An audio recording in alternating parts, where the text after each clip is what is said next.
Bom, pessoal, vamos começar a trabalhar agora o tema Estado, Sociedade e Governo, tá? Dentro dos conceitos e noções relacionadas à contabilidade pública. A gente vai tentar descomplicar essa contabilidade, né?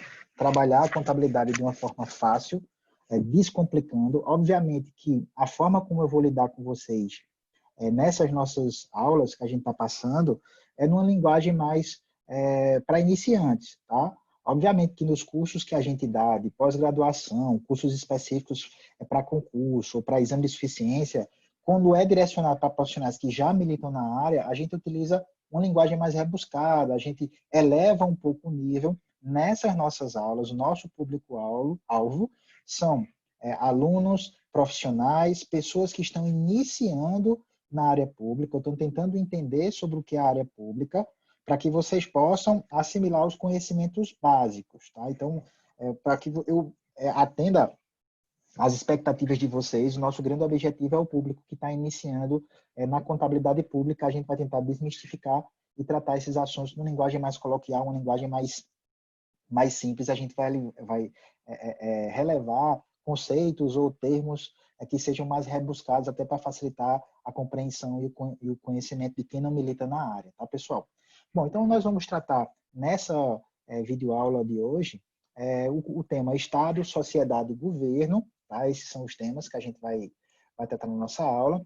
Aí na sequência a gente tem um detalhamento desses temas que a gente vai abordar, então a gente vai tratar qual é o conceito de Estado, como é que o Estado ele é constituído, né? Quais são os seus elementos, né? De ordem formal e material. A gente vai tratar sobre o que é sociedade, o que é governo, as funções que envolvem o governo, né? Tratar um pouco sobre o poder executivo, legislativo e judiciário, quais são as atividades financeiras que o Estado executa, principalmente através do orçamento público, né? O que é política, o que são polícias, quais são as necessidades públicas, e a gente vai falar também sobre a intervenção do Estado na atividade econômica, tá? Um pouquinho aí de macro e microeconomia para a gente ver como o Estado ele interfere nas políticas públicas e também nas políticas relacionadas à atividade econômica também, tá, pessoal? Então, são esses os temas que eu pretendo passar para vocês hoje. Obviamente que embaixo a gente tem uma bibliografia básica, das quais eu já destaquei o livro do professor João Eudes Bezerra Filho, tá? Tem uma parte da nossa aula que a gente vai tratar sobre justamente as funções fiscais do orçamento, lá do Richard Musgrave, né? E aqui nesse livro, Orçamento Aplicado ao Setor Público, do professor João Eudes Bezerra Filho, é um auditor do Tribunal de Contas, pessoa finíssima, foi meu professor, é meu amigo, um cara que eu tenho muita consideração. Aqui no capítulo 1 do livro dele, ele faz uma análise perfeita das funções fiscais do orçamento, alocativa, distributiva e estabilizadora, que a gente vai ver na nossa aula de hoje. E eu recomendo, além dessas referências bibliográficas aí que eu estou passando para vocês, eu recomendo também a leitura desse livro, que é o Orçamento Aplicado ao Setor Público, ou pelo menos do capítulo 1, que trata principalmente das funções fiscais do orçamento. Tá, pessoal?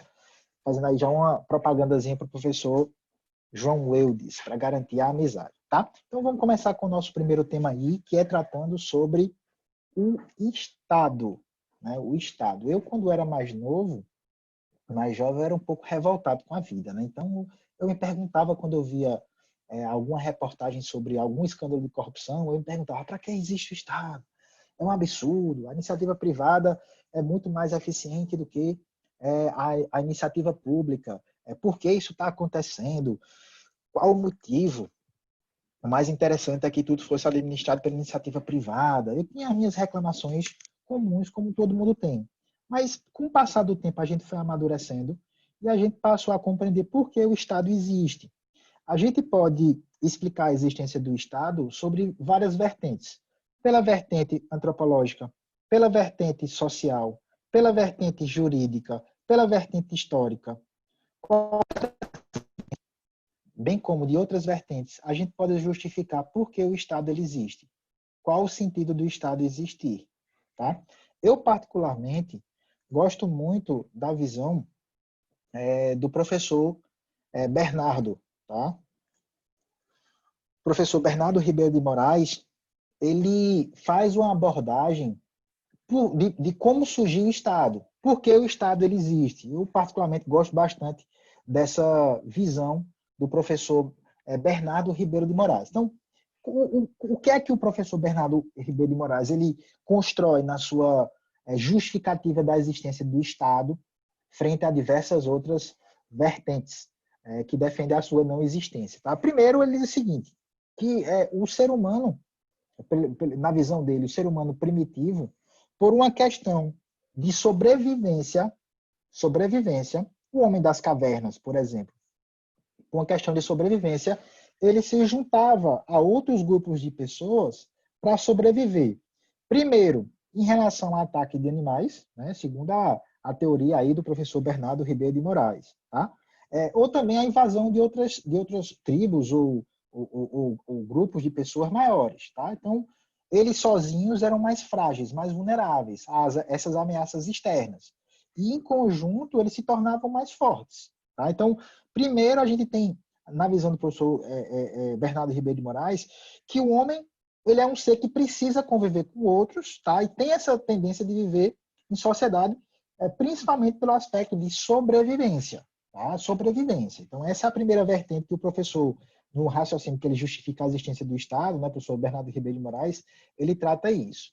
Depois, ele entende que esse homem livre, ele precisa conviver com outros que têm perfis diferentes do dele. Né? Cada um tem as suas peculiaridades. E você precisa conviver com os desiguais. Né? É uma arte, a arte da vida. Mais na frente, alguns de vocês, se não já compreendem dessa forma, mas vão passar a compreender que a arte de viver é você conviver com os desiguais. Tá? Ou no trabalho, ou na família, ou na religião, ou na escola. É a arte de você conviver com os desiguais. Então, ele interpreta que essa sociedade do ser humano de sobrevivência, de conviver nessa sociedade, tendo em vista as peculiaridades de cada um, nessa visão do homem, da criação do Estado, você começa a sentir a necessidade de, dentro dessa sociedade, ou dessa tribo, ou desse embrião do Estado, na visão do professor Bernardo Ribeiro de Moraes, que se estabeleçam algumas regras de convivência. Tá? A gente começou, a gente no trabalho, a gente na faculdade, a gente na vida tem regras para tudo. Né? Você não pode fazer o que você quiser dentro do seu trabalho. Você tem que seguir as regras que são estabelecidas lá, senão o chefe te manda embora para casa, não é assim? Então, a gente precisa seguir regras. Então, esse ser humano primitivo, que era livre, que precisava viver numa sociedade, ele começou a entender que precisava seguir regras. Precisava seguir critérios, tá? Então, nessa vontade consciente das pessoas viverem em comum com as suas peculiaridades, surge inicialmente a necessidade de estabelecimento de normas, de regras, ou verbais ou usuais, tá? Então, dessa convivência do ser humano, onde os indivíduos se juntam em nome de uma coletividade, surge aí, na visão do professor Bernardo Ribeiro de Moraes, as primeiras tribos, os primeiros clãs, as primeiras sociedades mínimas, que são, na visão do professor Bernardo Ribeiro de Moraes, um embrião do modelo do Estado. Tá? Ou seja, tem pessoas que se juntam com o aspecto de viverem melhor, se protegerem, proteção, alimentação, que é o que os autores chamam de bem-estar, tá? Eles querem ter um bem-estar social e para que esse bem-estar social ele exista, cada tribo, cada clã estabelecia as suas regras de convivência e essas regras eram aceitas. Quem não aceitava aquela regra era excluído daquela sociedade. Então a gente tem aí, na visão do professor Bernardo Ribeiro de Moraes, vários exemplos no mundo inteiro tratando sobre embriões da estrutura do Estado, né? Da necessidade de você estabelecer algumas regras de convivência, tá? Bom,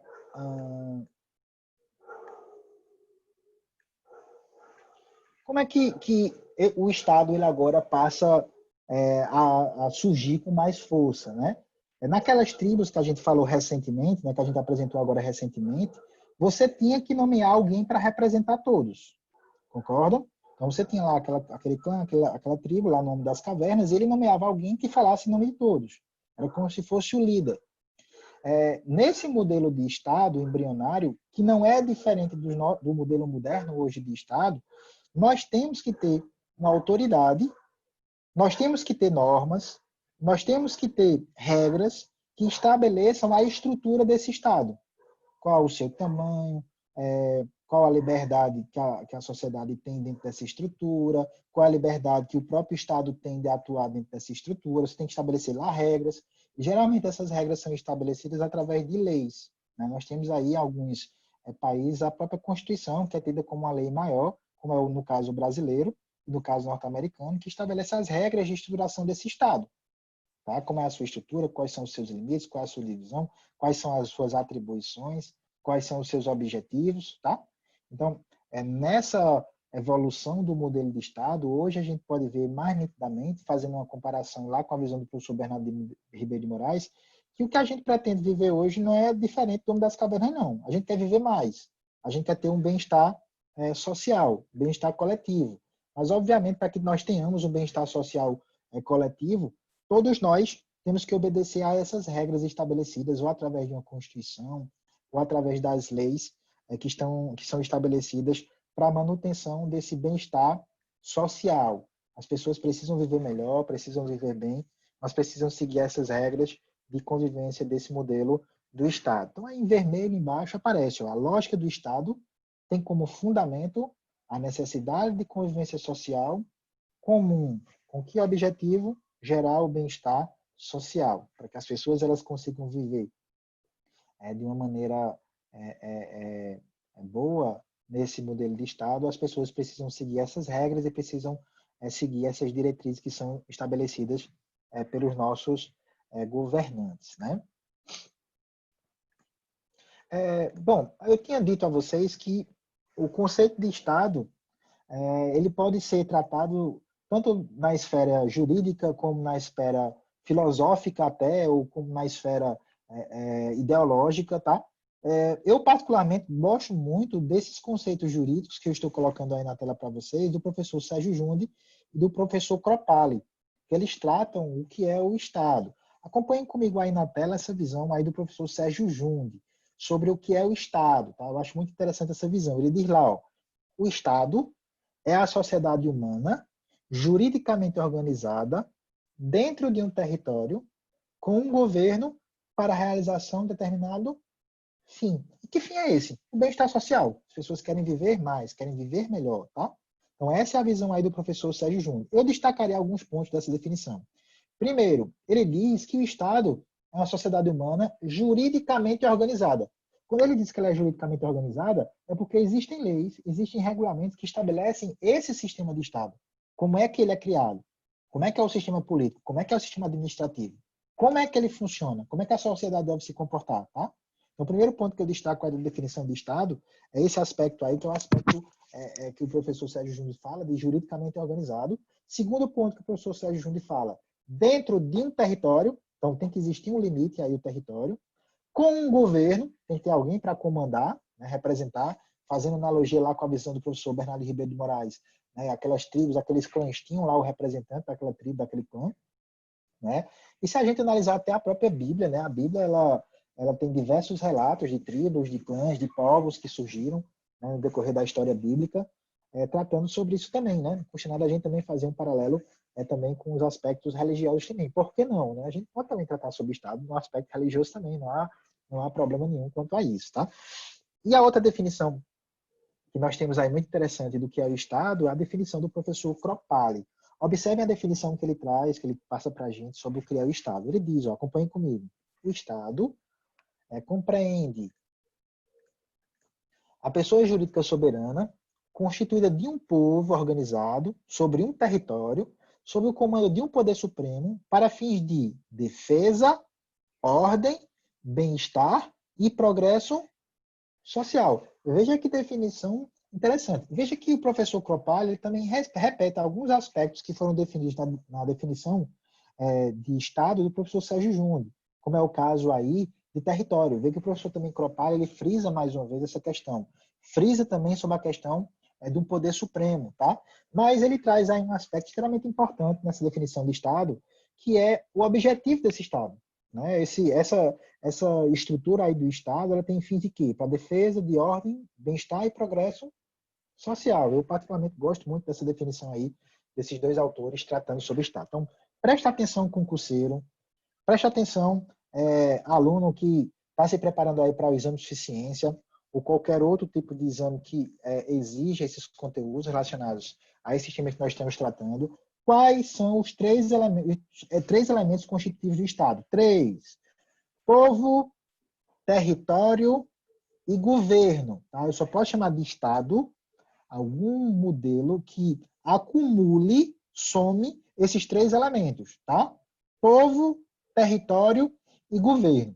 A área acadêmica acrescenta um quarto elemento, que é o bem comum, tá? Ou seja, na visão acadêmica, os elementos constitutivos do Estado também tem que contemplar o bem comum. Então, você pode ter uma estrutura de Estado que tenha povo, tem território, tem governo, mas que não tenha liberdade, que as pessoas não vivam bem, que seja um modelo onde as pessoas morrem mais rápido. Eles entendem que esse modelo aí, esse elemento que é o bem comum, né? Ele também é um condicionante para a estrutura desse elemento do Estado. Tá? Mas para efeito de concurso, se baseia nos três primeiros: povo, território e o governo. Tá? Esse bem comum é muito utilizado no aspecto mais acadêmico. Tá, pessoal? Eles são cumulativos. Aí surge aí uma pergunta, na verdade é mais uma reflexão que eu quero fazer para vocês, né? É uma pergunta, e no caso que nós temos da Palestina, tá? E aí, no caso nós temos da Palestina, tá? A gente sabe que a Palestina, depois da Segunda Guerra Mundial, né? A ONU teve a brilhante ideia, depois depois dos 6 milhões de judeus mortos, né? Durante a Segunda Guerra Mundial, a ONU teve a brilhante ideia de trazer de volta para o território palestino os judeus, né, que estavam espalhados e foram dizimados pelo restante do mundo, né, fugindo da guerra. Tiveram essa ideia brilhante de trazê-los para um local que já estava habitado, né, e criaram lá o Estado de Israel, e até hoje a gente sabe quais são as consequências disso, né? Até a gente no meio acadêmico a gente brinca que, e é um fato verdadeiro, né, que houve um empate, né, no conselho lá que teve, na reunião lá do Conselho da ONU, que definiu essa questão da criação do Estado israelense, né, e da volta dos judeus para a terra de origem deles. Houve um empate. E quem deu o voto de Minerva, na época, foi o presidente da ONU, que era um brasileiro. Até a gente brinca nos corredores, né? Tem alguns amigos nossos profissionais que dizem, mas rapaz, o brasileiro já faz merda, né? O voto de Minerva foi lá e decidiu para que se criar o Estado de Israel. Eu tive um professor no mestrado, que era o professor Jorge Zaverucha, que é um profundo entendedor da crise lá do Oriente Médio, morou muitos anos em Israel. Ele tem alguns livros interessantes que ele relata que nessa ocupação que houve lá de Israel, as terras mais produtivas, que principalmente aquela região, ela depende muito de fontes de água, né? As principais terras produtivas, elas ficaram do lado dos israelitas, né? Do Estado de Israel, né? E os palestinos, a todo momento, perdiam mais espaço, perdiam as terras mais produtivas, que é o que acontece até hoje, né? Até hoje a gente vê a situação que os palestinos vivem. Então você vê lá os Estados Unidos, a ONU e outros países financiando o Estado de Israel com armamento, com equipamento, com tecnologia. E você vê muitas vezes no conflito os palestinos com uma pedra na mão atirando num tanque blindado, né? É uma nação extremamente pobre e carente, né, o povo palestino, e até hoje o mundo não conseguiu resolver a situação lá da Palestina, né? Tem um outro caso menos grave, que é o caso do Tibete. O Tibete está localizado dentro do território chinês. Alguns anos atrás nós tivemos uma rebelião, né, lá dos monges tibetanos, né? Os monges são considerados o povo pacífico, mas teve uma hora lá que o pau quebrou, né?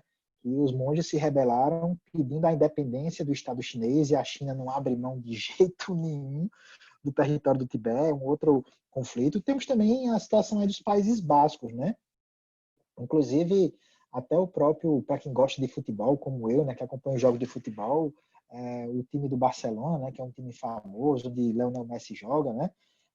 Tem um determinado momento de cada partida que é jogada lá no Camp Nou, que é o campo onde o Barcelona joga, né, o campo de mandante dele, eles param para fazer um protesto, porque os Países Bascos eles exigem uma autonomia em relação à Espanha. Eles querem se tornar um país independente, né? Então, até hoje a gente não tem uma definição, né? Então, aí surge o questionamento. A Palestina, a gente pode considerar, voltando ao caso da Palestina, a gente pode considerar a Palestina um Estado? Isso é uma reflexão, tá? A gente pode considerar a Palestina um Estado? Será que é um Estado, né? Essa Palestina, né?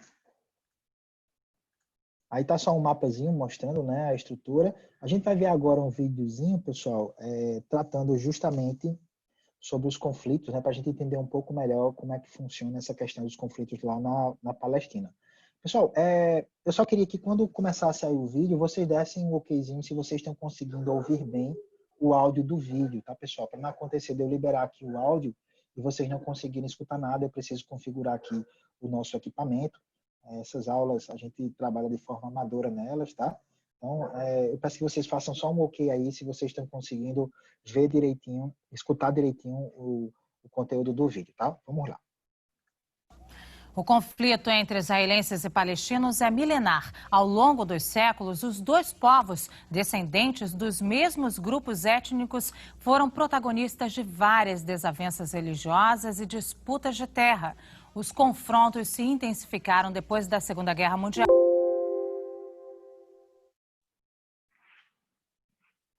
Pessoal, vocês estão conseguindo ouvir? Estão conseguindo ouvir o áudio? Faz só um joinha aí.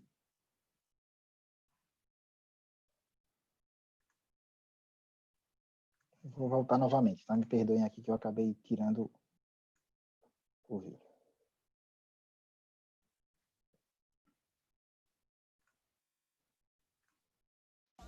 O conflito entre israelenses e palestinos é milenar. Ao longo dos séculos, os dois povos, descendentes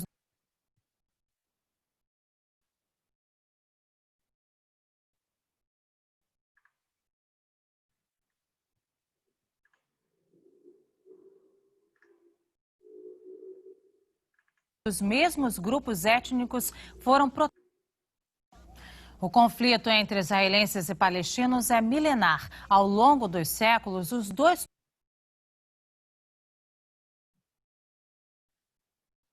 povos, descendentes dos mesmos grupos étnicos, foram protagonistas de várias desavenças religiosas e disputas de terra. Os confrontos se intensificaram depois da Segunda Guerra Mundial, quando uma resolução da ONU dividiu o território da Palestina. O Repórter Brasil explica essa história que alternou momentos de negociação de paz e de escalada da violência.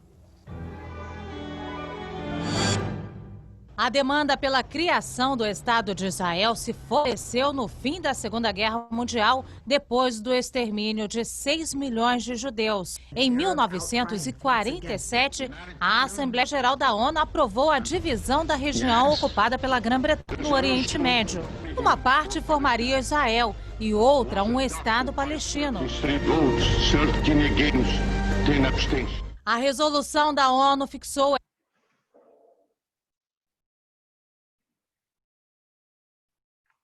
estas fronteiras para os dois territórios. Desde então, várias guerras modificaram o mapa do Oriente Médio. Em alguns momentos, Israel chegou a ocupar a faixa de Gaza, o Sinai, depois devolvido para o Egito, a Cisjordânia e as colinas do Golã, que pertencem à Síria. Uma nova resolução da ONU estipulou que os israelenses deveriam se retirar dos territórios ocupados, mas Israel fez o contrário, anexou a parte árabe de Jerusalém. Ao longo dos anos, os israelenses se retiraram das cidades palestinas, mas criaram assentamentos de colonos judeus. Atualmente, este é o mapa do Estado de Israel. Os palestinos fizeram duas intifadas ou lutas contra a ocupação. Sem os recursos e o poderio militar do adversário, eles recorreram a atentados suicidas. Israel retaliou com ataques pesados. Em 1993, Israel e a Organização para a Libertação da Palestina, a OLP, assinaram um acordo para um processo de paz, mas a complexidade do assunto impediu avanços. No ano 2000, uma nova tentativa de negociação, mas os palestinos rejeitaram a proposta de Israel.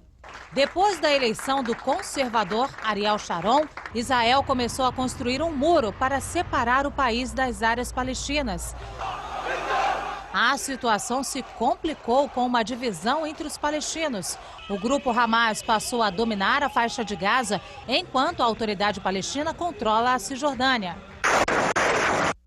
Israel e o Hamas assinaram vários acordos de cessar-fogo.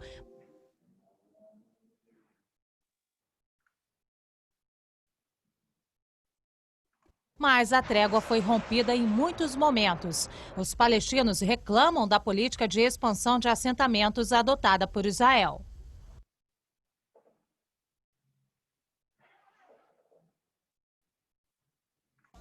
O conflito entre israelenses. Bom, pessoal, eu não consegui ouvir o áudio. Eu acredito que vocês conseguiram ouvir o áudio, né? Isso, dá um joinha aí quem conseguiu ouvir o áudio, o vídeo com áudio, com tudo. Vocês me perdoem, eu particularmente aqui eu não consegui ouvir absolutamente nada do que foi passado aqui no vídeo. Vocês me perdoem aí as minhas limitações técnicas, tá? Em relação a esse vídeo. Tá? Deixa eu só passar aqui. Bom, nessa telazinha aí a gente consegue ver justamente, eu não ouvi o áudio, mas a gente consegue ver aí, é um pedido que foi feito pela autoridade palestina, né, o Mahmoud Abbas, a ONU, na época que o Ban Ki-moon ele era o presidente da ONU, ele fez um pedido formal à ONU para reconhecer a Palestina como um Estado. A Palestina ela não pode ser considerada como um Estado porque, primeiro, ela não tem território. A todo momento, Israel, a ONU, ela retira os assentamentos palestinos, muda de local, não existe um território oficialmente delimitado para a Palestina. Tá? Então, primeiro, eles não têm território. Eles possuem povo, lembra dos 3 elementos condicionantes, né? Povo, território e governo soberano, na verdade. Então, eles não têm território, tem povo. Tá? E não tem governo soberano, que a todo momento está Israel, está a Palestina, está Israel, está os Estados Unidos, está a ONU, interferindo lá nas decisões que são tomadas pela Palestina. Tá? Então, esses 2 elementos aí condicionantes, que é território e governo, tá? A gente não pode entender que eles são plenos, não fica nítido isso, e o mundo até hoje não conseguiu resolver esse problema, né? Justamente para se reconhecer o Estado palestino. Então tem essa manchete do dia 23 de setembro de 2011, que eu tirei aí, Abbas pede formalmente à ONU o reconhecimento do Estado palestino. O pedido foi feito em reunião com o secretário-geral da ONU. Estados Unidos e Israel são o quê?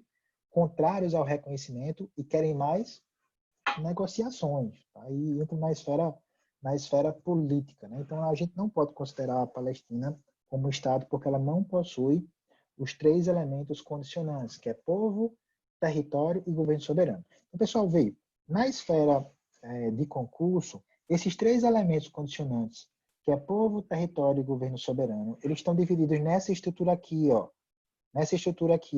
que é de ordem formal e de ordem material. Vamos começar de baixo para cima, tá? Quando a gente está tratando dos elementos constitutivos do Estado, em se tratando de ordem material, estão incluídos nessa ordem material aqui, na catalogação que é feita pela doutrina, pelos conceitos que são estabelecidos nas leis, dentro dessa ordem material, que é o elemento humano, povo, e o elemento espacial, que é o território. Tá? Então, povo e território estão dentro dessa estrutura da ordem material que institui os elementos constitutivos do Estado. Tá? E o governo está aqui na estrutura dos elementos constitutivos de ordem formal, tá? Justamente para a gente fazer essa divisão. Então, esse governo, na verdade, é o poder político que representa aquele povo, aquela população. É o conceito que o forte domina o mais fraco. Né? Então, a gente tem aí a estrutura, que é a utilização do poder político através do governo, só para a gente fazer essa agregação aí, que é importante em relação a esse conceito de construção do nosso Estado. Tá? união de estados. Tá? Existem vários modelos de união de estados.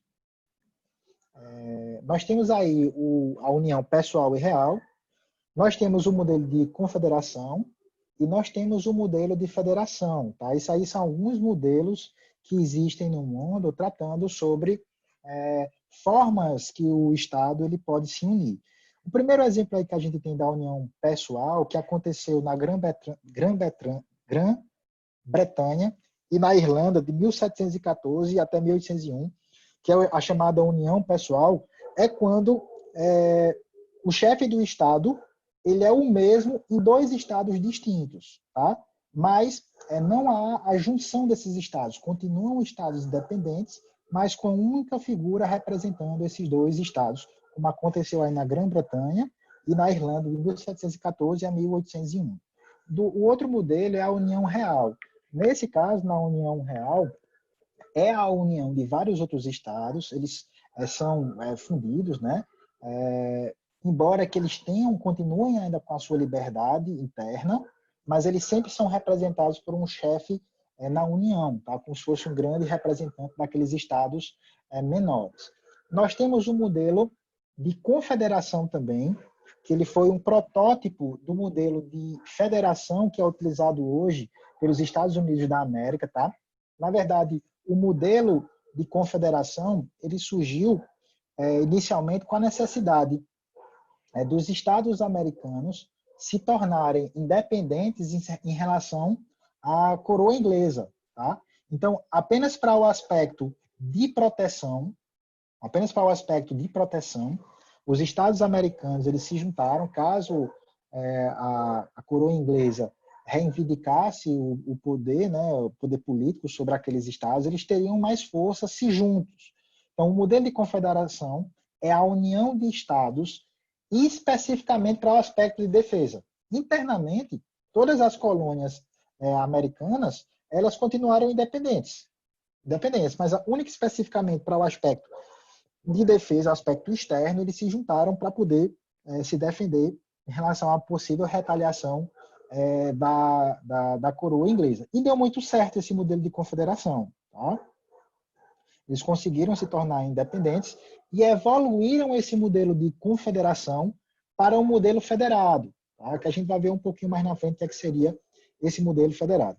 O que é importante a gente deixar claro é que dentro desses modelos de união de estados, eles podem se concentrar no modelo de estado unitário ou simples, se existe um único poder central, ou um estado federado ou composto, onde você, no mesmo território, tenha vários poderes. Aí a gente entra na discussão do modelo de confederação, de federação norte-americana. Essa foto aí foi pintada no caso, né? Tirada não, essa tela, né? Esse é um quadro, foi pintado representando a reunião inglesa chamada de Dieta. O que é Dieta? Dieta foi a reunião de 13 colônias inglesas, né? Decidiram criar a Confederação Norte-Americana. Internamente eles já eram muito fortes, né? Mas se juntaram para um aspecto de defesa, de uma possível retaliação da coroa inglesa, se não aceitassem a independência dessas colônias no território norte-americano. Então, a gente tem a representação dessas 13 colônias assinando esse tratado, né? Esse tratado chamado de Dieta. Né? Então, se não me falha a memória, só um estado, só uma colônia norte-americana não aderiu a essa dieta. Não sei se foi a colônia da Geórgia, alguma coisa assim, não me recordo bem. Mas isso é uma imagem que representa justamente essa confederação. Deu muito certo, os estados se reuniram apenas especificamente para a defesa. Internamente você tinha as suas regras, as suas leis. Esse modelo aí de confederação, ele evoluiu com o passar do tempo. Tá? Então, eles entenderam o seguinte, que para esse modelo de confederação ele evoluir um pouco mais, cada estado necessitaria abdicar um pouco mais de sua autonomia, em nome de uma nova nação. No modelo antigo, no modelo de confederação, você tinha estados independentes, colônias independentes, mas que se juntavam para o aspecto de defesa. Não existia uma nova nação. Não existia uma nova nação. Não existia um novo povo. Tá? Já no modelo de federação, que foi a evolução do modelo confederado, inclusive é o modelo que o Brasil utiliza hoje, modelo de federação, você tem estados menores independentes, mas que eles abrem parte, abdicam de parte da sua autonomia administrativa, política, tá? Em nome de uma nova nação, de uma grande nação. Tá? Então, houve uma descentralização política e foi criado o Estado Federado Norte-Americano. Tá? Foi criada a nação norte-americana, né?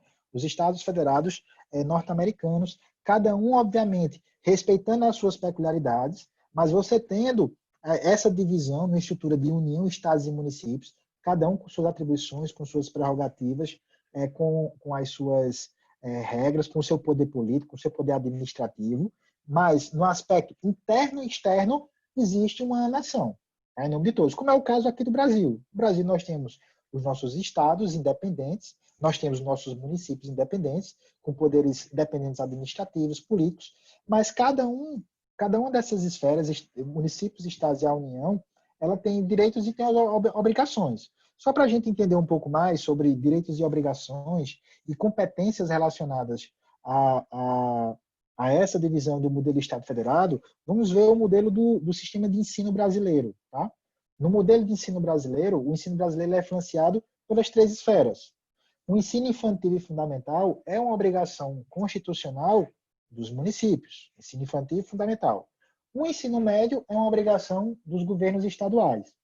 E o ensino superior é uma obrigação do governo federal. Tá? Então, cada um tem a sua autonomia, cada um tem também as suas obrigações perante as políticas públicas. Estou dando só um exemplo de políticas públicas, mas entendam essa autonomia também no aspecto político, no aspecto administrativo, nos demais aspectos que envolvem esse modelo de federação, tá? Modelo federado ou modelo composto, no qual também o Brasil copiou o modelo norte-americano. Né? Então, a gente tem aí o artigo 18 da nossa Constituição brasileira. Leiam aí comigo o que ela diz. Ó. A organização político-administrativa da República Federativa do Brasil compreende a União, os estados, o Distrito Federal e os municípios, todos autônomos. Tá? Então, quando a gente fala aqui uma república é um modelo onde as pessoas elegem seus representantes por um período de tempo. Tá?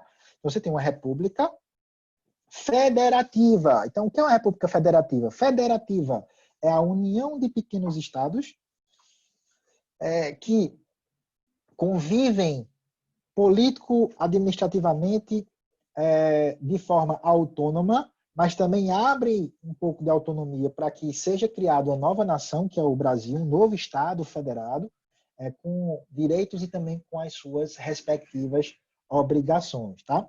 Para efeito de concurso, eu só queria que vocês prestassem atenção em 2 pontos importantes. Tá?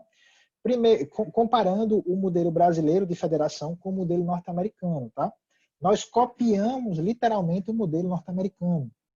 E os autores eles entendem que, no caso americano, houve um surgimento desse modelo federado de forma centrípeta, tá? Por agregação dos estados. Tá? Os estados eles já existiam e se juntaram para criar uma nova nação. Já no caso do modelo brasileiro, né, foi por desagregação. Né? Não existia essa estrutura. Os estados eles foram criados de uma força interna para fora. Tá? Então, o nosso modelo ele é similar ao norte-americano, mas ele foi criado de uma forma diferente. Né? É importante que vocês foquem muito nessa situação. Eu até coloquei aí uma observação, né? No federalismo brasileiro, migalhas de autonomia foram concedidas aos poucos, diferentemente do modelo norte-americano, que você tinha estados mais fortes no plano interno, e até hoje os estados norte-americanos eles possuem uma certa autonomia. Você não vê uma desigualdade social tão grande como acontece aqui no Brasil. Né? Os estados foram criados do nada. Né? Nós tivemos lá, nós temos hoje uma desigualdade muito forte do sul do país, do sudeste, em relação ao nordeste, né? Norte e nordeste. Né? Você tem uma concentração de riqueza muito forte na região sul e sudeste do Brasil, e você tem uma carência muito grande de estrutura de comércio, indústria, serviços. Aqui no Nordeste é diferente. A nossa região é uma região muito pobre, é uma região muito desigual. Você vai para o sul do país, você vê um outro Brasil que você não vê aqui no Nordeste. Né? Alguns acreditam essa grande desigualdade à estrutura é do modelo federado brasileiro, né, que não propiciou uma estrutura harmônica entre os estados, né? Então, desde a nossa origem, a coisa foi feita meio que de uma forma forçada. Nós temos hoje estados que mal conseguem se sustentar, né? Aqui no Nordeste, com as suas receitas, a gente depende fortemente, muitas vezes, de um repasse do Fundo de Participação dos Municípios lá, que a União repassa para os estados e para os municípios, o FPE e o FPM, né? Para que eles possam sobreviver. Infelizmente, isso é uma realidade latente aqui do Nordeste. Alguns acreditam essa diferença aí, principalmente a essa criação do modelo federado brasileiro lá da origem, né? Se é certo ou errado, não sei. Tenho as minhas convicções particulares. Questãozinha de concurso aí chegando para todo mundo. Então tem aí, ó, a forma de Estado adotado na Constituição brasileira é... Então, vamos pensando aí, ó, a forma de Estado adotada na Constituição brasileira qual é a forma de Estado? Tem alguém já aqui no chat já falando, né? Letra D. Aí Soraya, como sempre, né? Tu é uma danada, Soraya. Vem trabalhar comigo, Soraya. Vamos sofrer aí um ano ou dois com salário mínimo, depois tu cresce. A gente tá precisando de profissionais bons lá. Então tá lá, ó. Soraya tá dizendo aí que é a letra D. Quem mais tá falando aqui? A Soraya tá rindo aqui. Todos concordam, pessoal? Letra D? Todos concordam? Vê se a Soraya tá certa. Soraya tá certa. Letra D, tá? A gente está tratando aí de formas do Estado estabelecido na Constituição brasileira. A gente não está tratando de modelo, né? Se é presidencialista. A gente não está tratando sobre se é uma república ou não, né? A gente não está falando sobre isso, né? Então, a gente está falando aqui de uma federação, que é a União de Estados, tá? Concurso público. Beleza, pessoal? Bom, vamos tratar agora um pouquinho sobre a organização política administrativa do modelo de Estado brasileiro, tá? São algumas coisas que muitos de vocês já conhecem, já ouviram falar, mas é importante que a gente reforce esses pontos. Primeiro, no Estado brasileiro, nesse nosso modelo de Estado brasileiro, que é uma cópia do modelo norte-americano, guardada as devidas proporções, né? Nós vivemos no chamado sistema legislativo bicameral, tá? Ou seja, nós temos representantes na União dos estados, que são os senadores, e nós temos os representantes do povo, que são os nossos deputados. Ambas as casas, que convivem de forma harmônica, teoricamente, né, elas compõem o chamado Congresso Nacional. Tá? Os senadores representam os estados e os deputados representam, ou deveriam representar, né, o povo brasileiro. Isso é uma característica importante aí do nosso sistema bicameral. Como a gente já falou, o que nós temos é um modelo federado, né? De acordo com as nossas regras. Os estados que compõem esse modelo federado, eles não podem pedir a autonomia, sair de qualquer forma. Eu sou Pernambuco agora, eu quero ser independente do Brasil. Não funciona bem assim. Eu lembro que na última eleição de Dilma, do segundo ano de mandato de Dilma, houve um forte movimento, né, de alguns estados do sul do país, se me fala a memória, Santa Catarina, aquele pessoal daquela região lá sul, não, olha, se Dilma ganhar, a gente vai pedir a independência do Brasil, é um absurdo, né? Aqui eu não vou discutir questão política de forma nenhuma, né? Mas houve esse tipo de movimento, como houve outros movimentos também, e eu vou mostrar no slide mais na frente, tem um movimento aqui no norte, tratando sobre independência de alguns estados. Existem regras para que esses estados se tornem independentes, mas a regra geral é que esse estado não pode se desligar facilmente, tá? Essa modificação dos estados, ela pode acontecer, primeiro, através de um plebiscito, se faz um plebiscito com a população. Além desse plebiscito, tem que ter uma lei aprovada pelo Congresso Nacional. Veja que o negócio não é tão fácil, né? Para você modificar a estrutura desses estados. Criação ou modificação de municípios. Isso pode acontecer? Pode. Primeiro, tem que ter um plebiscito, tá, da população querendo que aquele município surja. Tem que ter uma lei estadual criando, dando essa possibilidade, e tem que ter um estudo de viabilidade municipal, além da aprovação do Congresso Nacional. Vejam aí que também não é muito fácil. Aqui nós da região agreste de Pernambuco, tem um caso muito peculiar, que é o caso de Pão de Açúcar, né? Quando você vai ali para Santa Cruz, aquele povoado, existe um movimento há muitos anos de independência ali, né? Daquele povoado ali que pertence a Santa Cruz do Capibaribe, se não me falha a memória. E isso vai depender desses elementos aí: plebiscito, lei estadual, estudo de viabilidade e autorização do Congresso Nacional. Não é nada fácil, né? Como aspecto prático, pessoal, já que eu atuo, na minha realidade é mais municípios, né? Municípios do estado de Pernambuco, quanto mais municípios forem criados, pior para a arrecadação, para a distribuição do bolo tributário. Nós temos municípios, eu falo por experiência própria, se não é experiência acadêmica, então vocês deletem porque é uma opinião pessoal de Eber, tá? Então, nós temos hoje, principalmente aqui no estado de Pernambuco, nós temos municípios que não deveriam nem sequer existir, porque eles não conseguem sobreviver com as suas receitas próprias. É inviável você ter alguns municípios. Municípios com 3, 4, 5 mil habitantes, eles não deveriam existir. Eles deveriam pertencer aos seus municípios de origem, até para você ter um bolo tributário dividido de uma forma mais igualitária. Isso é uma visão de Eber. Tá? Quanto mais você cria municípios, você divide o bolo tributário, mais você torna essas estruturas pobres. Tá? Então, você tem municípios hoje extremamente reféns de repasse de recursos da União. Não conseguem sobreviver com o seu IPTU, com as suas taxas, de maneira alguma. Dependem sempre desse bolo que é mandado para fora. E, infelizmente, os políticos eles se apropriam dessas limitações desses municípios e alugam as prefeituras.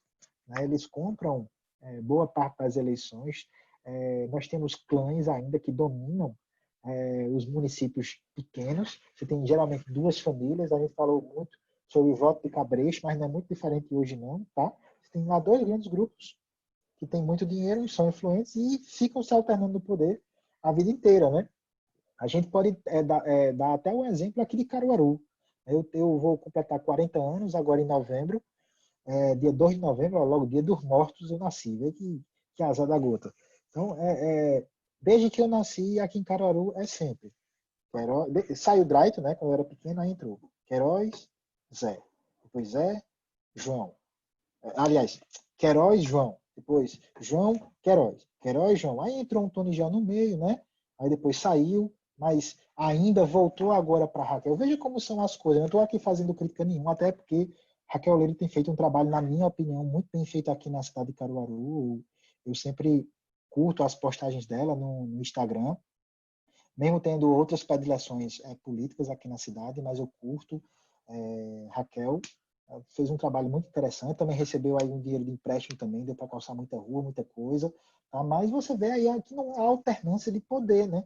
É sempre na mão dessa mesma turma. Então, Caruaru não é diferente de Agrestina, de São Paulo, de Curitiba, do Amazonas. A gente tem grupos, tem clãs que dominam isso e sempre acabam se alternando no poder, né? Você não tem uma certa liberdade, é apenas uma crítica. Deletem essa crítica que eu estou fazendo, essa opinião é uma opinião Weber Wesley, não é uma opinião acadêmica. Possivelmente 99,9% de eu estar errado nessas minhas interpretações aqui que a gente está fazendo. Tá?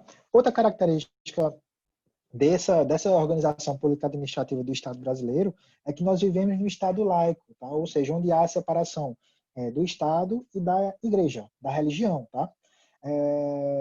Inclusive, a nossa própria Constituição ela veda qualquer tipo de subvenção que o Estado faça a instituições religiosas. Tá? O Estado não pode dar dinheiro a uma igreja, seja ela evangélica, seja ela católica, seja o que seja. Aí, inclusive, há até algum questionamento, que já chegou até em nível de discussão nas mais altas cortes, que nos estabelecimentos públicos não deveria ter a cruz. Cruzinha com Jesus Cristo, né? Você chega, por exemplo, aqui no fórum da cidade de Caruaru, você vê lá no meio do fórum uma cruz com Jesus, né? Um crucifixo. Lá, né? Alguns condenam isso, que a gente vive no Estado laico. Eu acho um certo exagero nisso, né? Obviamente que a maior parte da população brasileira é uma população cristã. Eu acho que se leva muito ao pé da letra essa questão do Estado laico, né? Acho que a interpretação ela é outra. Não é um crucifixo que vai tornar um Estado não laico, tá? Isso é um exagero no meu ponto de vista em relação a isso, mas existe uma separação, né? Nós vimos na história recente, principalmente da Europa, né? Da velha Europa, o desastre que foi a Igreja tomar posse de Estado.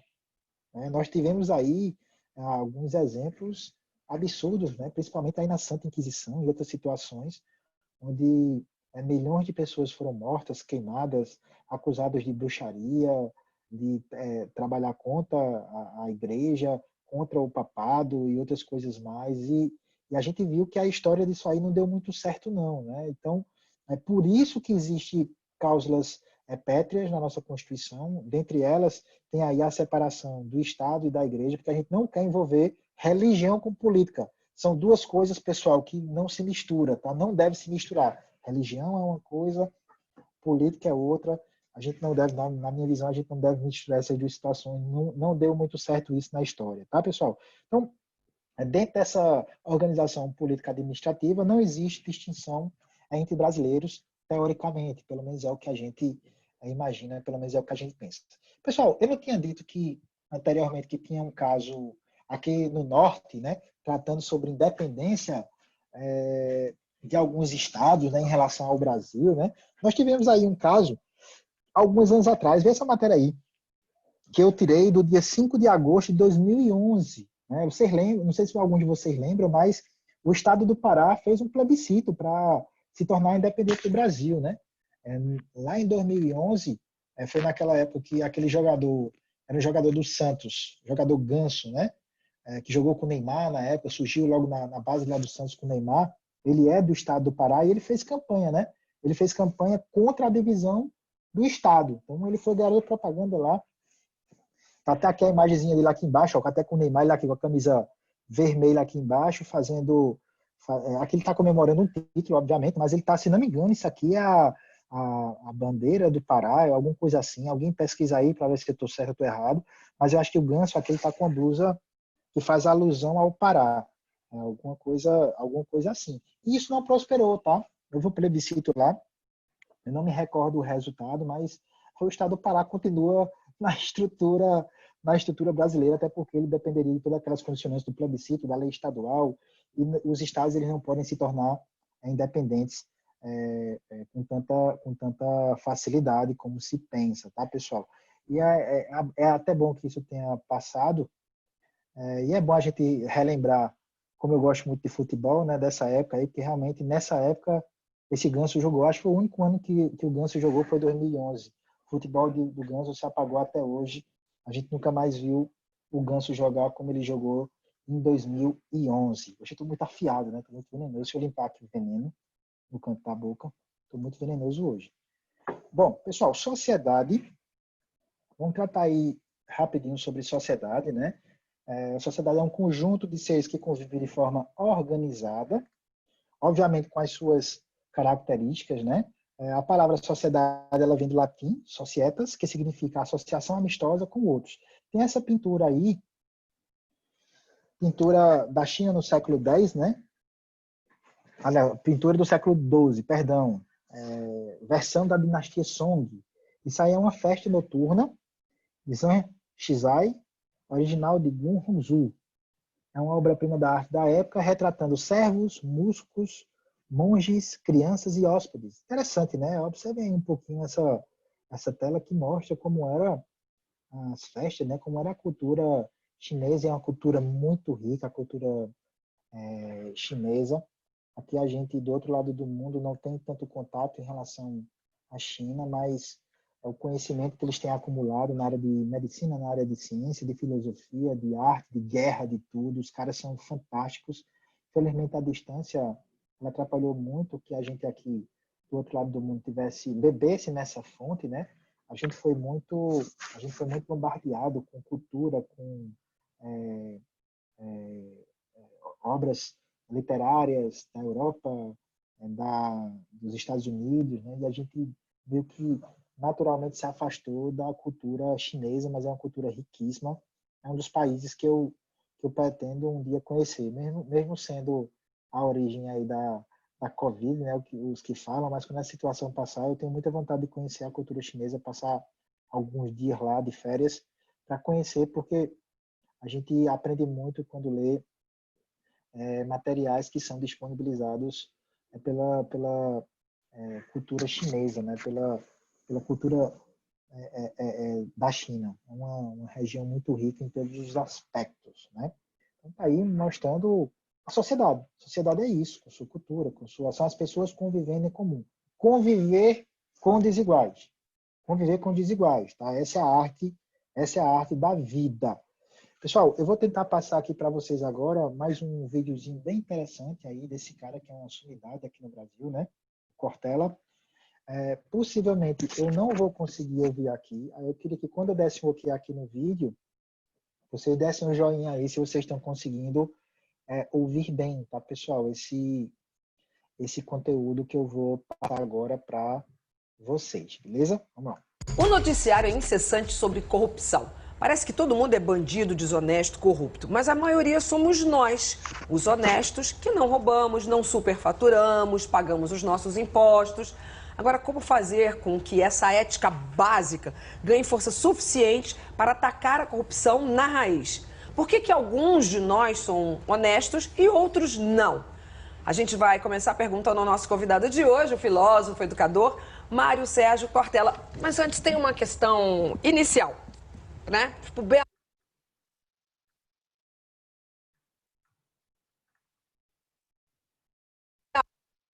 eu adorava a editora brasiliense que vinha com aqueles exemplos. O que é ética, professor? Olha só. O que é ética, professor? A ética é o conjunto de valores e princípios que a gente usa para decidir nossa conduta. A vida, como nós somos livres, nos coloca 3 perguntas. Quero, posso, devo.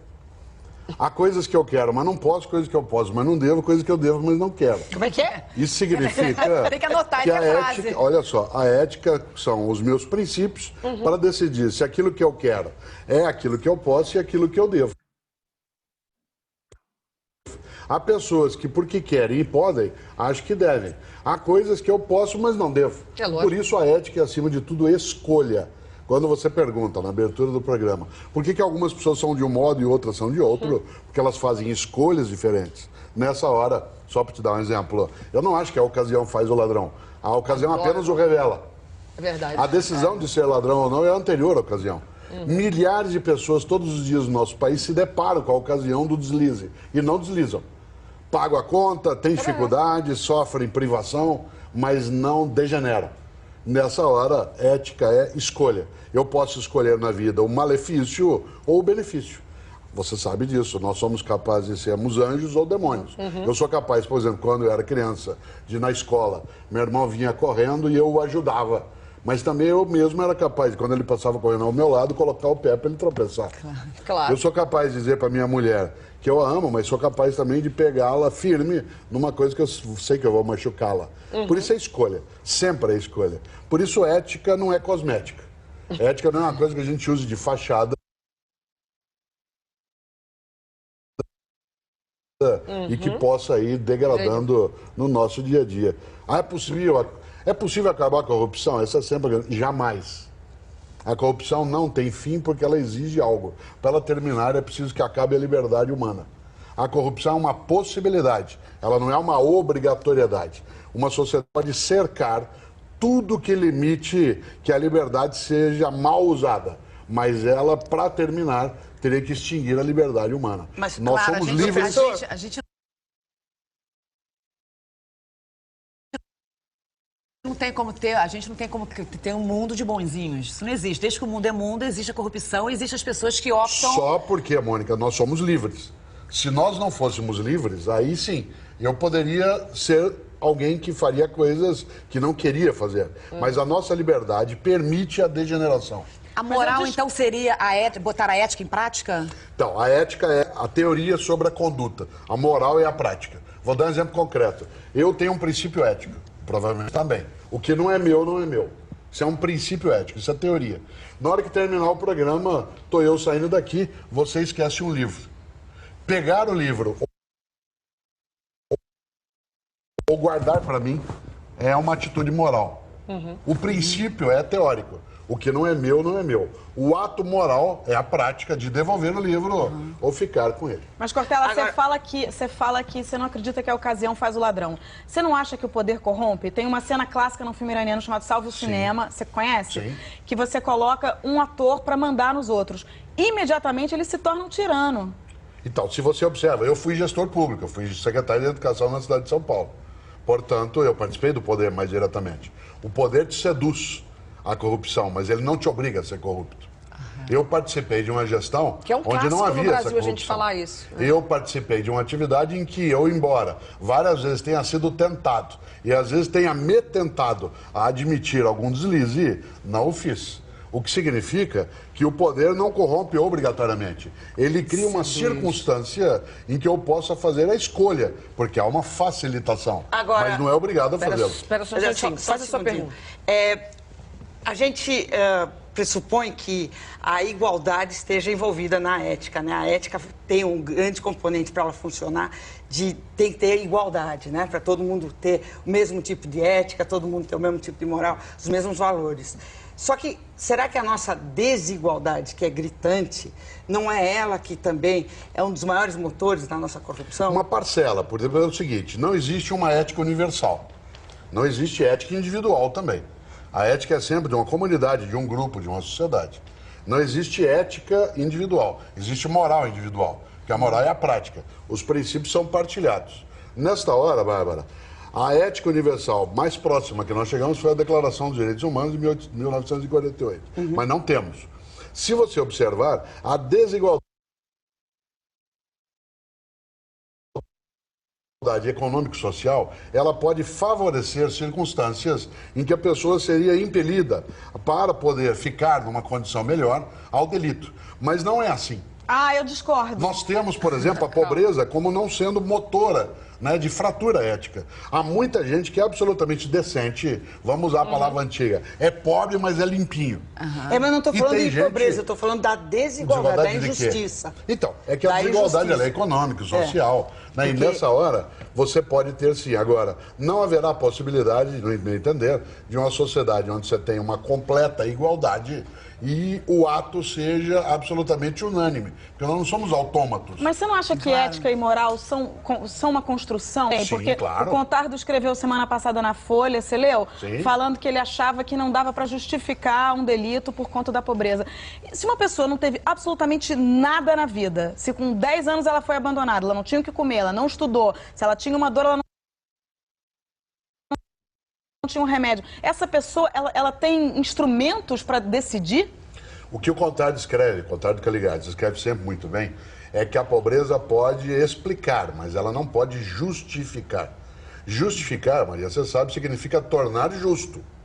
Eu sei que um menino que mete uma faca na Lagoa Rodrigo de Freitas para tomar o relógio de alguém, eu posso explicar a ideia dele ter a necessidade de querer ter dinheiro para atender ao consumo, mas eu não posso justificar. Não é justo que ele faça Mas isso. não é justo, mas isso não é retórico, se justificar e Não, explicar? porque o que é justo é aquilo que a gente entende como correto. A explicação é a capacidade de dar racionalidade a uma situação. Eu até entendo o que você fala. Alguém que foi privado de todos os bens e meios de vida, de afeto, de condição econômica, ele tem uma possibilidade maior de romper aquilo que é a norma de convivência do que um outro. Mas ele não é obrigado a fazê-lo. Eu torcendo que vocês tenham conseguido ouvir. Faz um joinha aí quem conseguiu, mesmo travando o vídeo, conseguiram ouvir. Faz um joinha aí quem conseguiu. Infelizmente não estou conseguindo ouvir absolutamente nada que está sendo passado lá no áudio aqui por conta da minha ferramenta. A próxima hora eu vou tentar corrigir isso. Já modifiquei aqui a configuração de saída do som e não consigo ouvir. Tá? Não consigo ouvir o que está sendo passado, mas eu acredito que vocês ouviram bem aí o conteúdo desse cara que é uma sumidade, né, o Cortella, tratando sempre sobre alguns assuntos importantes. Noticiário incessante sobre corrupção.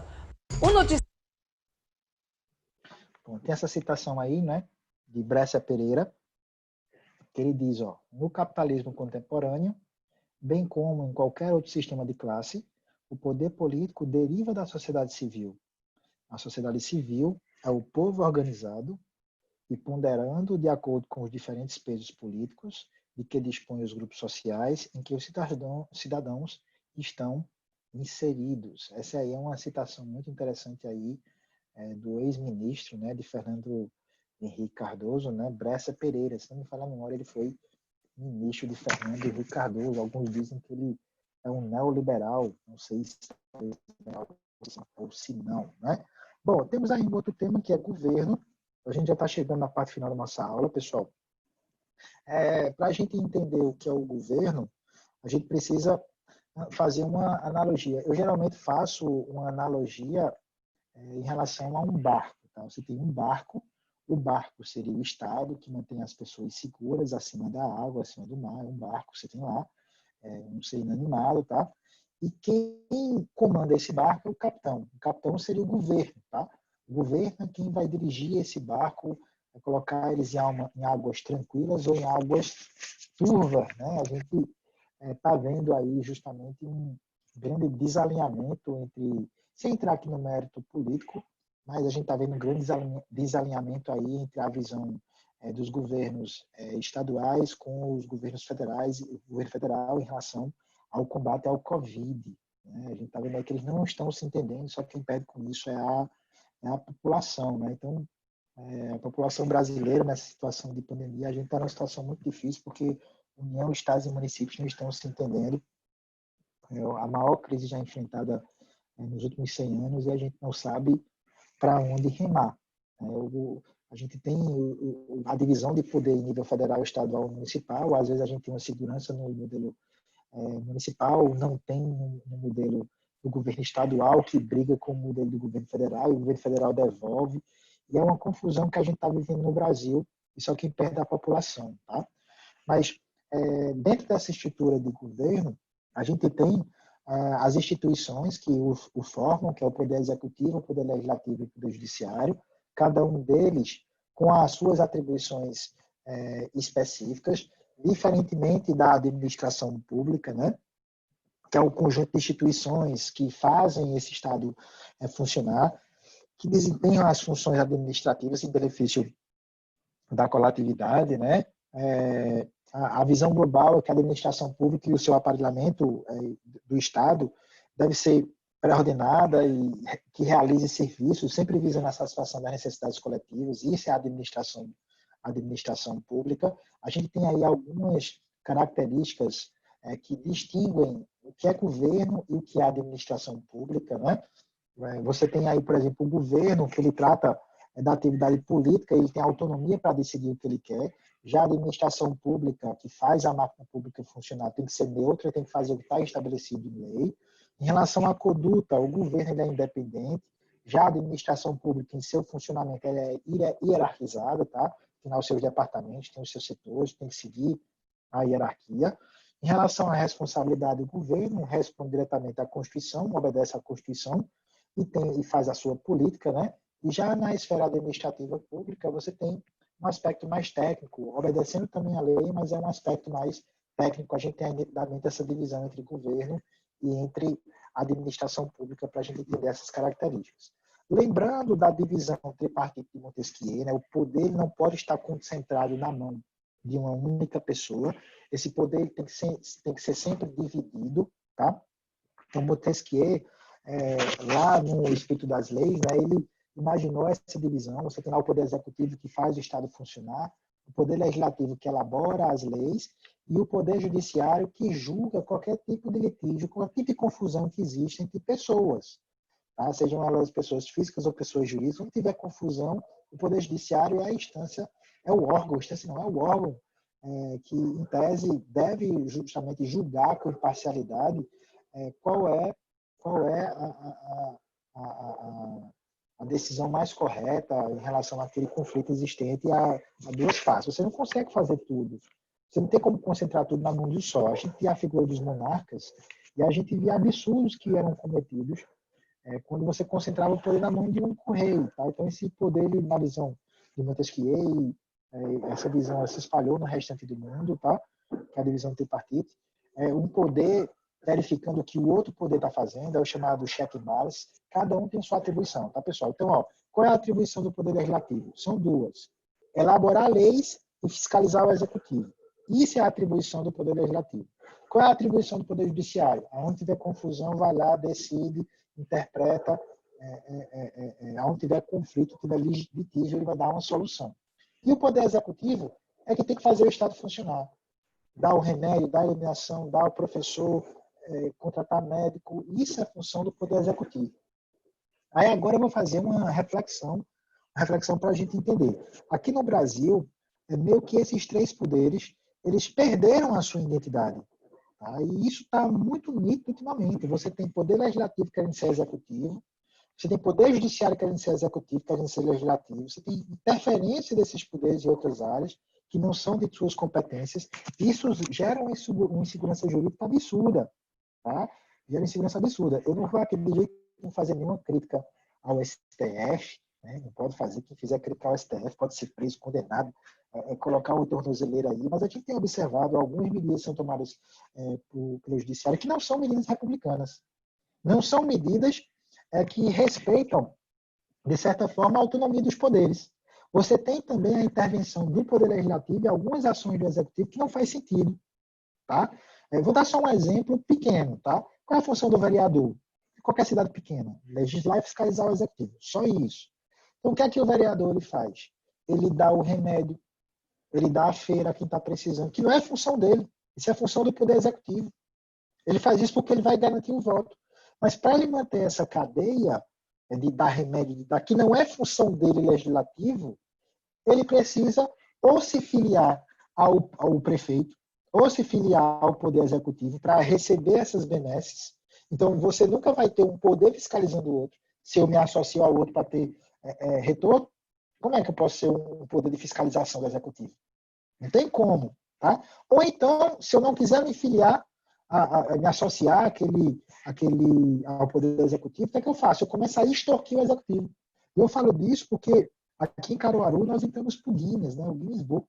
Aqui em Caruaru foi a operação onde mais vereadores foram presos de uma vez só, recentemente aqui em Caruaru. Aqueles 10 vereadores que foram presos naquela operação, onde eles estavam extorquindo esse dinheiro que veio agora do empréstimo, que na época o José Queiroz estava tentando conseguir aqui para a cidade de Caruaru. Os vereadores eles estavam querendo 20%, né? Pelo menos as investigações aqui disseram isso, não sei em que fase ficou o processo, mas a pedida estava em 20%. 20% que chegasse, eles queriam de propina para poder, segundo eles, alimentar o eleitorado deles. Então, isso não faz sentido, pessoal. Isso não faz sentido. E a polícia prendeu 10 vereadores, foi colocado uma câmera, filmou todo mundo. Enfim, esse exemplo aqui é um exemplo típico que acontece, que mostra também que o Poder Legislativo não é independente do Executivo. E eu falo na prática, né? No aspecto teórico talvez sim, mas no aspecto prático não. Se a gente for analisar na esfera federal da mesma forma, para você conseguir ter governabilidade, o presidente ter governabilidade, o governador ter governabilidade, ele tem que negociar cargos, alguns benefícios com o Congresso, com a Assembleia Legislativa, senão ele não consegue governar. Como é que no estado de Pernambuco hoje nós não temos oposição? A oposição aqui no estado de Pernambuco se resume a 3, 4 deputados estaduais. Como é que pode uma sociedade igualitária, onde tem uma estrutura de poderes independentes, acontecer isso? Não existe isso, pessoal. Não existe isso, tá? Então, são alguns pontos que a gente tem que se questionar. Bem como também, aí é uma opinião pessoal minha, tá, pessoal? Não é opinião acadêmica, mas a gente não pode aceitar esse modelo de indicação dos ministros do Supremo. Né? Nada contra nenhum dos ministros, nem também nada a favor, e eu tenho muito cuidado de falar do Supremo Tribunal Federal para não ser preso, mas nós temos aí alguns ministros que são indicados que são ex-advogados de partidos políticos. Tá? Então, como a gente pode falar, o Dias Toffoli, que é hoje o presidente da nossa corte, ele foi advogado do PT. Vocês acham que se não haverá algum tipo de conflito de interesse, chegar algum processo lá, alguma sentença de alguém vinculado ao PT? Obviamente que a gente conhece a conduta de Dias Toffoli, é um cara honesto, um cara decente, mas vai levantar uma suspeição, tá, em relação a isso aí. Como é que nesse modelo nosso, a nossa Suprema Corte, nós temos ministros indicados de maneira política, tá? Então isso é algo muito grave, né? Algo muito sério. E eu estou tratando isso da Corte, mas existem outras instituições também nossas, onde as indicações são feitas de forma política e não deveria ser. Não deveria ser. É ruim para esse modelo de sociedade igualitário, justo, que a gente pretende criar. Né? Nós não vemos saída. Nós não vemos saída para isso que está acontecendo no Brasil hoje. É uma situação muito grave. Eu vivo isso na prática todos os dias. Eu trabalho há 24 anos com prefeituras, com órgãos públicos, e é o que a gente vê todos os dias, e a gente sente como as coisas acontecem e tem a interferência negativa de forma política nas decisões, nos julgamentos que são feitos, e algumas prestações de contas, algumas coisas que não têm nenhum sentido. Às vezes, um mesmo crime que é praticado por um prefeito é julgado de forma diferente para um outro prefeito, nas esferas dos órgãos de fiscalização. Como isso pode acontecer, tá? Então, é algo sério a se pensar. Embora que no estado de Pernambuco nós temos um Tribunal de Contas que é muito sério. O Tribunal de Contas de Pernambuco é um órgão muito sério, difere de muitos outros tribunais de contas do estado do Brasil, que tem algumas situações, alguns escândalos, como, por exemplo, o escândalo recente do Tribunal de Contas do Rio de Janeiro, alguns anos atrás, né, que foi identificado que alguns conselheiros do Tribunal de Contas tinham ligações políticas, vendiam sentenças, enfim. O Tribunal de Contas de Pernambuco não é um tribunal de contas sério. Temos outros tribunais de contas no Brasil, como de Santa Catarina e outros também que são muito sérios aqui. Estou sendo até injusto não citar todos, mas sempre você vai ter alguma indicação política ali que vai atrapalhar o processo, que no mínimo levanta algum tipo de suspeição, tá? Mas isso está estabelecido lá, que a indicação é feita de forma política, tá? Mas, infelizmente, essas indicações políticas têm levado o Brasil, é uma crítica geral à esfera política, do poder legislativo, do poder executivo, do poder judiciário. A gente precisa mudar isso que está acontecendo, porque não está sendo benéfico para ninguém. É um teatro de faz de conta, onde as pessoas fazem de conta que está tudo certo, que as instituições são sólidas, sérias, e quando, na verdade, a gente tem algumas restrições em relação a isso. Eu vou passar para vocês agora um videozinho que resume mais ou menos isso que eu estou falando agora para vocês. Prestem bastante atenção no depoimento de Cidinha Campos, quando ela começar a falar, principalmente na primeira fala. Prestem bastante atenção. É bombástico aí a declaração que ela vai dar. Preste atenção para ela sintetizar mais ou menos o que eu estou passando para vocês. Eu acho que o próximo slide que trata sobre isso, tá? Eu até começar com a pergunta, né? Realmente hoje no Brasil esses poderes eles são independentes, como na visão lá de Montesquieu? Então prestem atenção agora, pessoal, nesse vídeo aí que é um vídeo muito forte, tá? Então escutem aí que é um vídeo muito interessante. Com a palavra, ilustrada deputada Cidinha Campos. Acabou a discussão do leite? Ainda não. O que mais tem? Não, Vossa Excelência vai discutir. Não. Eu quero falar dos que mamam. Aí já não está na ordem do dia aqui. O que, senhora? Não entendi. Porque estava falando do leite, eu gosto de falar de quem mama. Não das crianças que têm direito, mas dos marmanjos, safados, sem vergonhas, cafajestes, que infestam a política nacional e infestam essa casa. Eu subi pela escada feito uma doida para falar no primeiro horário, depois que eu vi o depoimento do deputado Nader se lançando candidato ao Tribunal de Contas do Estado. O que é isso? Eu vejo aqui nessa casa o cinismo dos ladrões. Vi ontem dessa tribuna um deputado falar em moral, bons costumes, quando o pai dele está preso, o tio está preso e ele é a laranja dos dois. Roubando o quê? Vacina e remédio de criança. Como é que é isso? É um feudo Tribunal de Contas? Ou é um pasto? O pai é ladrão, denunciado na CPI, enquadrado por corrupção. O filho está no mesmo inquérito da polícia, aberto pela Polícia Federal, na Operação Paz Lárgada, enquadrado em... Agora não estou falando do pai, que já saiu na compulsória. Estou falando do filho que quer entrar no rabo do pai. Corrupção, formação de quadrilha, artigo 288, corrupção passiva, artigo 317, advocacia administrativa, artigo 321 do Código Penal. Ele não sabe que para ser conselheiro do Tribunal de Contas tem que ter notório saber e reputação ilibada. Isso é uma reputação ilibada? Corrupção passiva, advocacia administrativa, formação de quadrilha. Nesta casa está na mesa um pedido de cassação contra ele, feito pelo corregedor, deputado Luiz Paulo Correia da Rocha, que nunca foi analisado. E ele vem com um cinismo aqui e se lance do vão da ponte Rio-Niterói. É o único lugar que ele merece. Na cara da gente, como se ninguém soubesse, ninguém ouvisse, não houvesse uma CPI nessa casa, não houvesse uma denúncia de primeira página da revista Isto É e da revista Veja.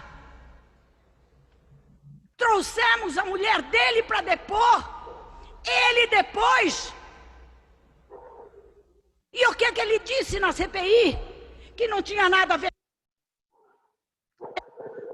com o INEP, e daí veio o dono do INEP, que era um instrumento de corrupção deles, e diz, não, eu pago passagens para a família todo ano para ir para os Estados Unidos.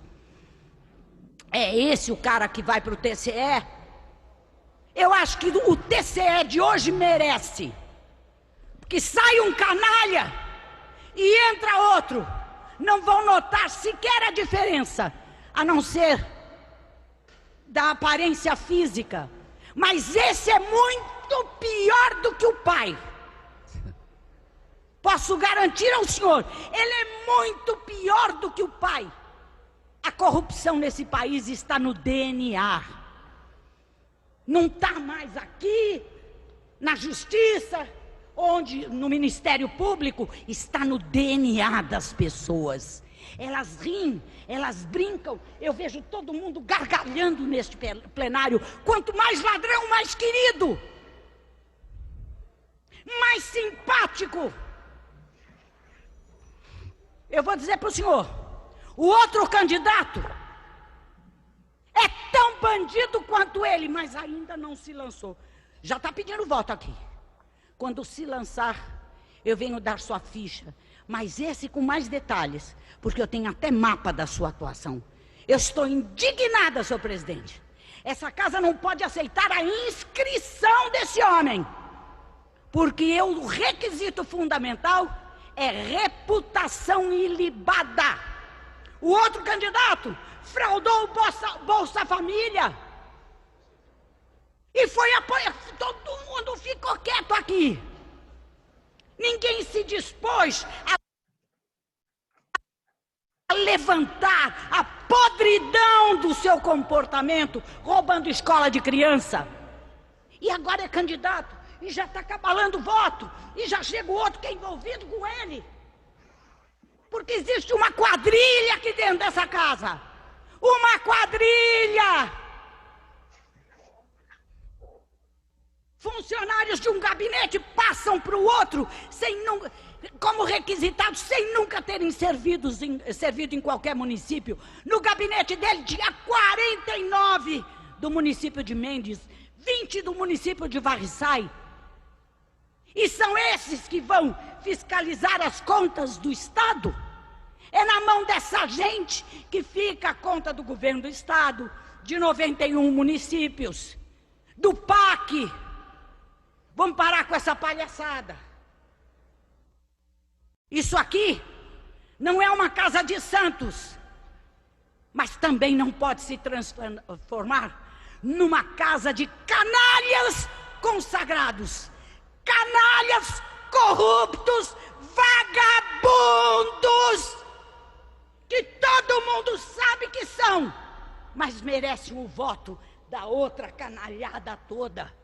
Eu vou dar o nome dos deputados associados a essa camarilha, e acho que vão sobrar poucos. Obrigado.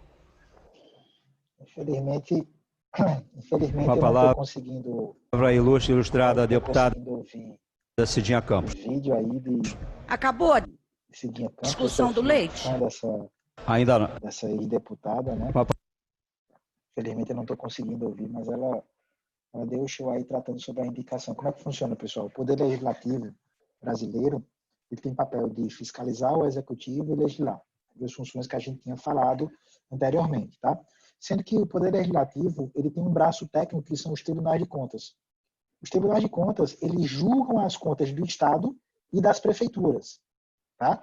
E a indicação, você tem lá uma estrutura com auditores efetivos, concursados, tudo direitinho, o auditor vai lá, faz a auditoria, acha a fraude, mas sobe para o julgamento daquele relatório, junto com a defesa que o prefeito, que o governador manda, quem julga são os conselheiros, e esses conselheiros eles são indicados politicamente.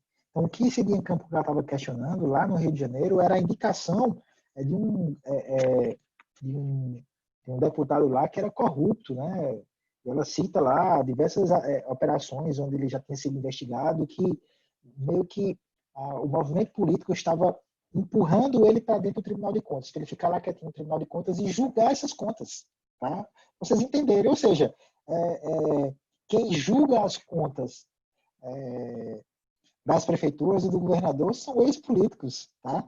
Se a gente pegar alguns tribunais de contas do Estado, você pega 1 ou 2 auditores de carreira no máximo, tá?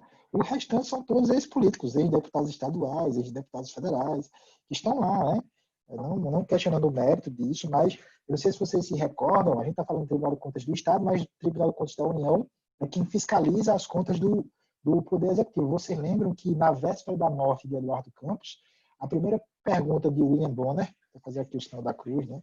William Bonner, na fatídica véspera da morte de Eduardo Campos, a primeira pergunta que o William Bonner fez a Eduardo Campos, que ele estava sendo entrevistado para ser candidato a presidente, né, estava concorrendo à presidência do Brasil antes da sua morte, foi: Eduardo Campos, você não acha conflito de interesse você está indicando sua mãe para ser ministra do TCU? A mãe de Eduardo Campos, Eduardo Campos cabalou o voto e ela foi indicada para ser ministra do TCU. Ela é hoje ministra do TCU. Ela é ministra do TCU, inclusive vai assumir agora a presidência, né, do Tribunal de Contas da União, substituindo o José Múcio também, que é um ex-deputado aqui pelo estado de Pernambuco, ex-governador também, né, José Múcio, tá? Estão lá no TCU. Então, vocês acham que se Eduardo Campos tivesse ganhado lá a eleição, chegasse a alguma conta, obviamente que ela não poderia julgar, ela seria julgada, tida como suspeita, né, em relação a isso, ou suspeição, ela sairia daquele processo, mas ela está lá dentro. Enfim, pessoal, há conflito de interesse. Essa forma de indicação, ela precisa ser modificada, tá? Precisa ser modificada, é uma crítica que eu faço, não é crítica no aspecto acadêmico, pelo amor de Deus. Eu estou 99,9% errado, tá, nessas minhas conclusões, mas algo precisa ser mudado, porque do jeito que está, não dá. Vindo agora para a parte séria, pergunta de concurso público, tá? Cada um dos poderes do Estado possui um ato jurídico típico que ele caracteriza as funções. Com base nisso, assinale as corretas funções dos poderes do Estado. Analisa aí as alternativas, analisem as alternativas para ver qual é correta, o que é que o Poder Executivo faz. Vamos ver aqui no chat o que a galera está falando. Letra A, Iago, letra A. Aí Iago copiou Soraya, né? Depois aí Anthony, tudo que Soraya faz, Anthony copia, né? Tá lá, letra A também, para Anthony colocando letra A. Brincadeira, Anthony. E aí, pessoal, o que vocês acham? Letra A? Letra A, Poder Executivo, execução do ato administrativo, Judiciário, é quem dá a sentença, e Legislativo aprova as leis. Muito bem, a turmazinha aí está bem afiada. Para a gente encerrar a aula de hoje da gente, pessoal, atividades financeiras do Estado. Quem vai definir o braço de atuação do Estado é a Constituição, tá? Só para vocês terem ideia, a nossa Constituição brasileira, ela determina que o Estado ele tem que dar defesa, emprego, habitação, transporte, lazer, saúde, previdência, e mais recentemente teve uma emenda proposta à Constituição que colocava lá que o Estado é obrigado a tornar as pessoas felizes. Vejam que absurdo, eu coloquei até isso de vermelho, porque felicidade é algo muito subjetivo. O que é felicidade para você pode ser felicidade para outra pessoa, para mim, para outra, tá? É muito subjetivo isso aí. Até isso quiseram colocar na Constituição. A nossa Constituição brasileira, o Estado é obrigado a carregar um peso que ele não suporta. E eu falo isso comparando com outros modelos de Estado. Vamos comparar agora com o modelo de Estado, que é um dos modelos mais mais considerados eficientes do mundo, que é o modelo norte-americano. No modelo norte-americano, não existem hospitais públicos. O sistema de saúde lá é privado. Se você tiver dinheiro, você é atendido. Uma fortuna ser atendido lá. Tá? Se você não tiver dinheiro, você não é atendido. O Obama, quando assumiu, criou lá o Obamacare, que não deu certo. O Trump, a primeira coisa que ele fez quando entrou foi, oxi, saúde com custo alto, quanto mais você melhora o sistema de saúde, mais ele se torna mais caro, dá de graça à população. Não, não. Aqui no modelo norte-americano, na nossa Constituição, a saúde não é pública, não. Aí você diz, Zé, tu está comparando isso aí com o modelo norte-americano. Vamos comparar aqui com o modelo mais próximo, aqui na América do Sul? Chile. No Chile, não existe Seguridade Social. Não existe INSS no Chile. Se você quiser se aposentar no futuro, se você quiser receber algum benefício previdenciário, você tem que contribuir para um banco privado. Chile, nosso vizinho aqui, tá? Então, a Constituição de cada estado é que vai definir a atuação forte. Em que braço ele vai chegar, tá? Fazendo uma comparação disso com minha vida particular, lá na casa dos meus pais, nós somos 3 filhos. Tem a minha irmã mais velha, tá? Que a gente costuma brincar entre a gente, que ela foi criada no berço de ouro, na época que meu pai tinha uma condição financeira até melhor, né? Hoje mora nos Estados Unidos, lá, cidadã norte-americana, com os filhos dela lá, profissional lá, fala 300 línguas. Meu pai adoeceu nesse período de tempo e a gente passou grande dificuldade financeira quando eu estava crescendo. Eu era criança se tornando adolescente. Tive que trabalhar muito cedo, ir para o chão da feira e depois tive a oportunidade de ir lá no CESPAM, onde a empresa pagou os meus estudos, minha pós-graduação, meu mestrado, e até hoje eu estou lá nessa empresa, mas eu tive muita sorte, porque meu pai perdeu tudo para se curar. Tá? Bateu o mundo inteiro para tentar uma cura. Até hoje ele não se curou do problema dele, toma muitos medicamentos diariamente para conseguir sobreviver. Mora nos Estados Unidos também com minha irmã, é cidadão americano também. Tal. Então, minha irmã, ela sempre teve os melhores estudos, porque meu pai tinha condição. Eu já peguei a vaca morrendo, né? Então, eu estudei ensino infantil em colégio bom, mas tive que ir para a escola pública. E naquela época, as escolas públicas eram muito ruins. Então, não aprendi nada na escola pública. Tive muita dificuldade. E até hoje, a minha forma de me portar, de falar, é rudimentar. É diferente da minha irmã, que é muito elegante. E eu tenho a minha irmã mais nova, que pegou a vaca morta. Pegou vaca nenhuma. Com meu pai já sem condição financeira nenhuma. Foi a que sofreu mais nesse aspecto. Então, se tu conversar com minha irmã mais velha, conversar comigo com mais nova, tu vai ver uma nítida uma diferença cultural, de fala, de interpretação, completamente diferente. Porque meu pai tinha um pão só para minha irmã mais velha. Nasceu Weber, teve que pegar um pão de dividir para 2. Nasceu Cíntia, teve que pegar um pão agora de dividir para 3, tá? O que é que isso tem a ver com a Constituição? A nossa Constituição Federal, ela estabelece tantas obrigações para o Estado, saúde, educação, segurança, que a gente não dá conta de tudo. Não dá conta de tudo. Tá? Não tem como você dar conta de tudo isso. É impossível. Você não faz nada bem feito. Tá? Você não consegue fazer nada bem feito. Tá? Então, dentro dessa estrutura, o Estado ele tem que atender essas demandas. E como é que ele atende essas demandas? Primeiro, ele arrecada receitas públicas, ou então ele pega dele emprestado, tá? Gere esses recursos através de um orçamento e faz as despesas com pagamento de professores, de construção de escolas, de saneamento, etc. Tudo que a população precisa dentro dessas obrigações que o Estado tem. Esse é o ciclo financeiro, essa é a atividade financeira tradicional que a gente está vendo aí no slide. Tá? A gente tem até o exemplo aqui de Caruaru, só com os recursos das receitas próprias aqui da Prefeitura de Caruaru, não tinha como a Raquel fazer o que ela fez nesses 4 anos de gestão dela. Ela teve que fazer o quê? Um empréstimo, pegar dele emprestado. Tá? Fez a operação de crédito e construiu. Aí mais de 50, fazendo propaganda para a Raquel ver, mais de 100 ruas, calçadas, enfim, mais de não sei quantas creches construídas, enfim. Aí porque pegou o dinheiro emprestado, tá? Vai ser pago isso mais na frente, com juros, com ação monetária. Mas, enfim, essa é a lógica de funcionalidade do modelo do Estado. Até que, enfim, a gente chega nas funções fiscais do Estado. Tem uma visão muito interessante aí de Richard Musgrave, né, sobre as funções, as necessidades sociais e as necessidades meritórias. Na visão de alguns autores, o Estado ele deveria apenas conceder justiça e segurança, o restante deveria ser entregue à iniciativa privada, tá? Essa é a visão de alguns em relação a essas necessidades da sociedade, e praticamente existiu e coexiste hoje, tá? Eu peço que vocês prestem bastante atenção a essas 3 correntes aqui que a gente está passando, que a gente vai passar para vocês.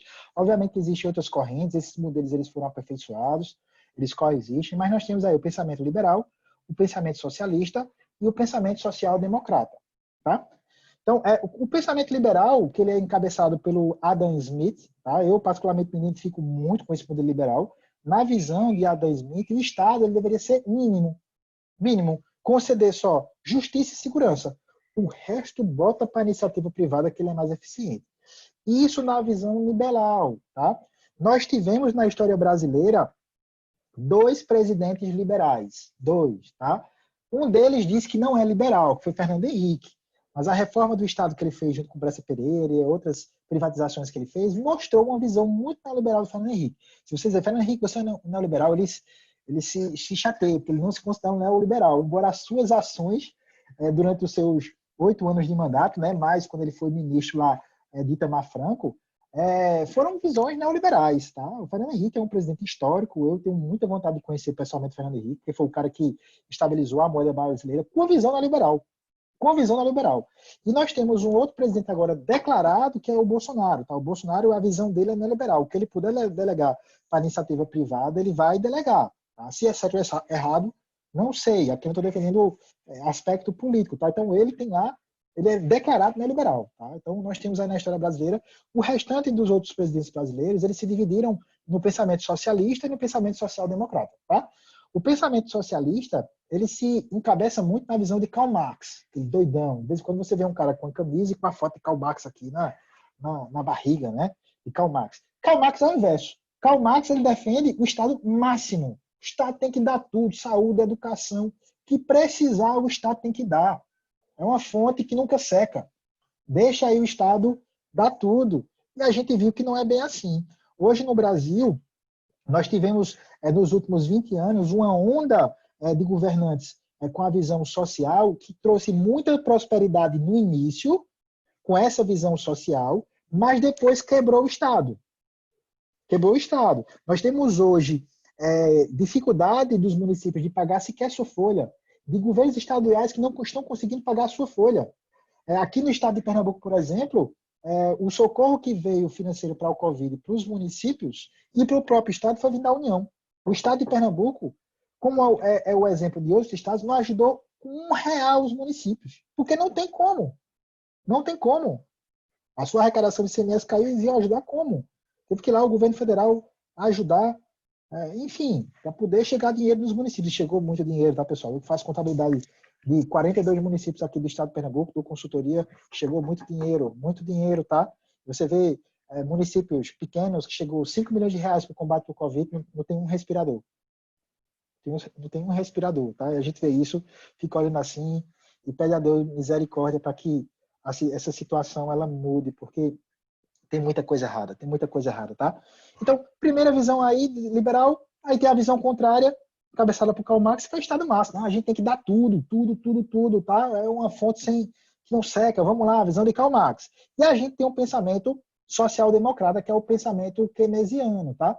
O que é que Keynes ele diz? O Estado ele deve intervir, se necessário, para incentivar a iniciativa privada, tá? Principalmente no processo produtivo. É a mão invisível do Estado. O Estado ele não deve atrapalhar a iniciativa privada. Na visão de Keynes, o que gera riqueza são as empresas, são as indústrias. Tá? Elas é que geram emprego e, consequentemente, geram os tributos. Tá? Então, na visão keynesiana aí, mesmo que gera um déficit para o Estado, mas o importante é a iniciativa privada tá voando. Tá? Então, basicamente, pessoal, nós temos essas 3 correntes universais. Você sempre vai pegar um presidente ou outro, um governador ou outro, um prefeito ou outro, que está mais ou menos baseado nessa visão. Então, vai ter um momento da história que o poder vai estar na mão dos socialistas, como aconteceu agora recentemente, do governo Dilma para trás, né, uma visão muito socialista, depois muda para outra mão mais liberal, e assim é uma alternância de poder que vai acontecendo dependendo dessas correntes. Tá? A gente não pode negar que houve uma grande evolução no aspecto de moradia, no aspecto de pobreza, de melhoria da situação de pobreza com os governos socialistas, logo no início, né? Houve uma grande contribuição na esfera acadêmica, né, as faculdades, com os programas lá dos governos socialistas, né, que passaram pelo Brasil. As faculdades conseguiram criar uma grande estrutura educacional em relação a isso, um grande crescimento. Agora, com governos mais liberais, essa figura muda, porque o Estado deixa de alimentar essa área e a iniciativa privada que se vire, né, que se estabilize, né? Então, a gente tem outra visão, a gente não tem como comandar essa conta. Inclusive, citando o caso do governo Dilma, o último ano do governo Dilma, faltou dinheiro até para o FIES, né, para o pagamento das faculdades, etc. Eles tiveram que restringir o cadastro disso, porque faltou dinheiro de fato, tá? Então, a gente tem que ter um meio termo, mas esses poderes eles vão se alternando. Tem momento que há prosperidade, como houve prosperidade, principalmente na área da habitação, na época dos governos socialistas, né, que é o programa Minha Casa Minha Dívida, ou Minha Casa Minha Vida. A gente teve aí um momento de prosperidade, mas também teve um momento de dificuldade, porque a conta chegou, os estados quebraram, a União também começou a passar por dificuldades e a figura teve que mudar. Agora a gente tem um governo mais liberal que está cortando gastos, privatizando muita coisa, que é uma visão completamente diferente. Se é certo ou errado, não sei. Mas é o que temos para o momento, né, pessoal? Então essa aí são as principais correntes dominantes nos últimos séculos, tá? Bom, isso aí é uma reportagem que trata justamente sobre a questão da previdência privada lá no Chile, né? O sistema previdenciário chileno, constantemente utilizado como exemplo para todos os países da América Latina, é atualmente alvo de críticas, de um debate polêmico entre especialistas de todo mundo sobre o funcionamento da previdência privada, né? Só para dar um exemplo que no Chile não tem previdência privada, tá? E aí tem uma reportagem do Brasil, né? Tratando sobre idade, filhos e muito mais no debate da Previdência. Isso foi uma matéria de 2019 que eu tirei aí, tratando sobre o texto inicial que estava sendo mandado para tratar sobre a reforma da Previdência, né? Mas, em tratando das funções fiscais, pessoal, preste bastante atenção aí nessas regrazinhas de Richard Musgrave, tá? Tem um conteúdo muito interessante no livro do professor João Eudes tratando sobre isso aí também. O orçamento público que é a principal ferramenta de atuação do Estado no aspecto social e econômico, ele tem basicamente 3 funções, seja na Alemanha, na Europa, nos Estados Unidos, tá? Essas 3 funções foram catalogadas por esse autor aqui, Richard Musgrave. Ele diz que o orçamento público, basicamente, as funções fiscais são divididas em função alocativa, função distributiva e função estabilizadora. Preste atenção que isso cai em concurso público, é importante que vocês tenham isso em mente, tá? Vamos começar por uma função alocativa. O que seria a função alocativa? Preste atenção. No sistema de mercado, quem tiver recursos financeiros está dentro desse sistema. Quem não tem recursos financeiros, ele é automaticamente excluído desse sistema. Ou seja, Heber pode pagar um plano de saúde, Heber está dentro do sistema de mercado. Se Heber não puder pagar um plano de saúde, Heber está excluído desse sistema. Vai morrer na calçada, tá? Então, o Estado vendo essa situação de quem é excluído, ele não pode se eximir. Ele tem que ajudar quem não consegue se enquadrar no sistema de mercado. Aí vem a função alocativa. A função alocativa ela existe, é a mão do Estado interferindo diretamente nas falhas do sistema de mercado, ajudando quem foi excluído desse sistema de mercado. Então, eu vou lá, aloco recursos públicos, arrecado tributos, crio programas sociais para ajudar essas pessoas e provisiono esses bens e serviços. Ou eu diretamente presto esse serviço, ou eu delego a iniciativa não governamental. Tá? Por exemplo, Heber não pode pagar um plano de saúde, mas eu vou lá e construo um hospital, digo, ó, Heber, está aqui o hospital, utilize esse hospital, utilize ele com o que você precisar, não depende da tua capacidade contributiva. Vai lá e tu é atendido de qualquer forma no hospital público, tá lá. Eu disponibilizo isso. Ou eu posso subsidiar algum hospital privado, para que atenda também dentro da sua estrutura, paga pelo Estado e atenda aquele cidadão. Estou dando aqui só um exemplo para a gente compreender o que é a função alocativa. A função alocativa trabalha basicamente combatendo as falhas do sistema de mercado através do processo político. Tá? Através do processo político. A gente tem aí as funções alocativas. Beleza? Próxima função, função distributiva. Eu costumo dizer que a função distributiva é a função Robin Hood. A gente tem aí a figura mitológica de Robin Hood, né? Dizem que essa figura de Robin Hood surgiu lá na Inglaterra, na época do rei João Sem Terra, né? Onde ele aumentava absurdamente os impostos e a população se revoltou, né? E surgiu aí a figura, dizem que surgiu aí a figura mitológica do Robin Hood. O que era Robin Hood? Ele roubava dos ricos, roubava mesmo, para dar o quê? Aos pobres, não era assim? A função distributiva ela funciona mais ou menos com isso. O Estado ele passa a arrecadar mais tributos de pessoas que recebem um valor maior e distribui isso para os mais pobres, através dos programas sociais, tá? E de que forma ele faz isso? Através, principalmente, dos impostos progressivos. O imposto de renda. O imposto de renda é um imposto progressivo. Quanto mais você recebe, mais imposto você paga, não é assim? Não é assim que funciona? Então, isso aí é uma função distributiva. O Estado arrecada de quem recebe mais, ou pode taxar produtos de luxo. Então, chega aqui um carro importado, eu posso colocar uma tributação diferenciada de um carro tributário, de um carro importado, tributo maior. Já um carro popular, eu coloco um tributo menor. O Estado pode fazer isso, tá? Isso é uma função distributiva também, tá? É a intervenção do Estado nos aspectos socioeconômicos, que afetam a distribuição de renda do país, tá? Obviamente que ninguém aqui fala sobre tributar grandes fortunas, ninguém aqui fala em tributar lucros e dividendos, né? Ninguém fala aqui em tributar remuneração de ações, né? Ninguém trata disso aqui no Brasil, né? A gente só fala em criar imposto, criar imposto, criar imposto. Eu, particularmente, sou a favor aí da unificação de um imposto único no Brasil, como a Europa já fez, os Estados Unidos já fez, um imposto único, o IVA, como o Paulo Guedes quer fazer, mas eu sou completamente contrário à forma como está sendo feita, porque está prejudicando principalmente a minha área, que é a área de serviços, né? Vai beneficiar algumas outras áreas, mas a minha área vai ser extremamente prejudicada em relação a isso, tem que ser melhor discutido. A gente tem que principalmente desonerar a folha de pagamento, que é o que mais atrapalha a produtividade das empresas brasileiras, na opinião de Abel Wesley, CPF de Abel Wesley. Tá? Não sei se eu estou certo, não sei se eu estou errado. Desconsidera essa besteira que eu estou falando. E a última função é a função estabilizadora, é a função que eu mais gosto.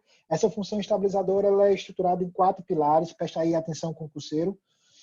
A função estabilizadora é a capacidade do Estado de manter o nível de emprego, controlar a inflação, ter um equilíbrio na balança de pagamentos, dever pouco, para pegar pouco dele emprestado e dever pouco, e não elevar a taxa de crescimento. A economia tem que sempre estar em produção e estar em crescimento, beleza?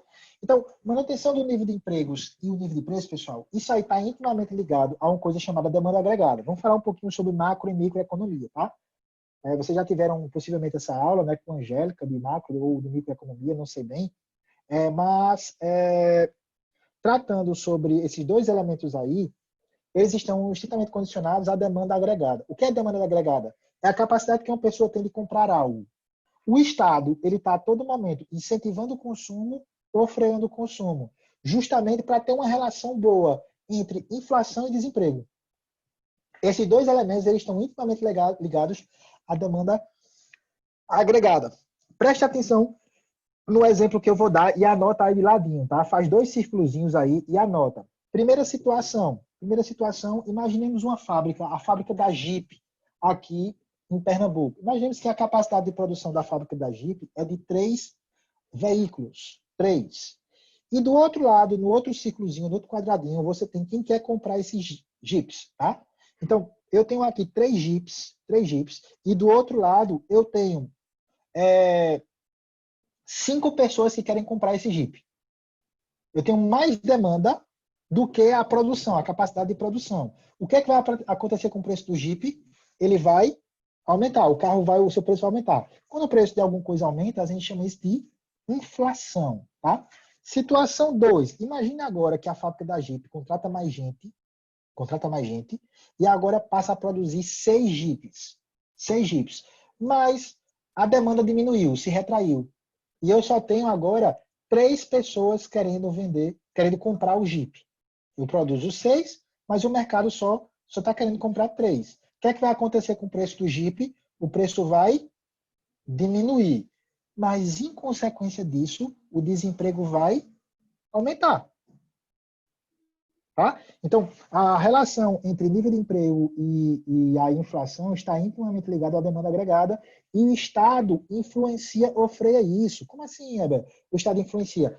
Acompanhe essa matéria aí que eu tirei do jornal A Folha Online. Tá? Ó, governo vai prorrogar a redução de IPI sobre veículos. O governo brasileiro decidiu prorrogar por mais 3 meses a redução de IPI na venda de veículos.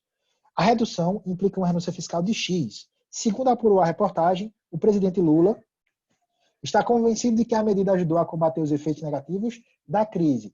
Pessoal, O que é que o governo Lula estava querendo? Incentivar o consumo ou frear o consumo? Fala aí no chat aí. Incentivar o consumo ou frear o consumo? Nesse caso aí específico, dessa matéria, 2009. Vamos aí, posta aí no chatzinho. Incentivar. Aí, ó, Antônio, incentivar, Soraya, incentivar. O que ele estava querendo era incentivar o consumo, tá? E vem agora essa outra reportagem, um pouco mais na frente, ó. Medidas de restrição do crédito podem atingir venda de veículos. O governo federal prepara medidas alternativas para frear o crescimento do mercado de crédito, de modo que não seja necessário levar a taxa básica de juros. Com taxas de juros mantidas no atual patamar, o governo acredita que poderá segurar o ciclo de crescimento visto agora por mais tempo. Agora, nesse momento, o que é que o governo está querendo? Fala aí no chat. Frear o consumo de carros ou incentivar o consumo de carros? Vem aí no chat. Frear. Tá? Pessoal, eu estou dando um exemplo só de um produto, de um segmento que é carros.